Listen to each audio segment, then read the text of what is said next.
The passage chosen for today's devotion from Bible is 1 Samuel, chapter 19. When we become discouraged in the face of obstacles, it is usually because we look at the human equation. From that perspective, David had no chance. Stacked against him were the king's intent to kill him and his power to mobilize numerous servants who could do his bidding. Yet, God works behind the scenes, and it is clear that he blocks Saul's every move.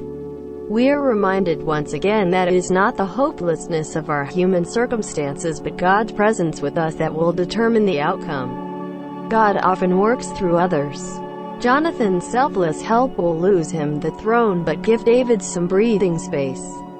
His argument appeals to his father's conscience and Saul listens. Though the reconciliation will crack under pressure, David's success over the Philistines arouses Saul's inner torment. Unresolved issues do not dissipate. God brings them to the surface so that they might be healed. However, Saul's response is not repentance but a renewed ferocity to murder. Yet God never slumbers, and David again evades death.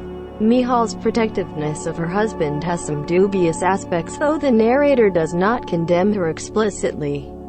Perhaps the latter issue was motivated by fear of what Saul might do to her in revenge.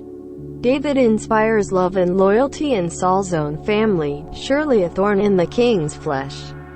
The final incident highlights most explicitly, almost in humorous form, how God's Spirit overpowers the messengers and then ultimately Saul himself.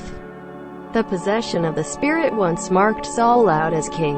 Now it divests him of his garments, the symbols of kingship. Through it all, the Lord works his hidden purposes.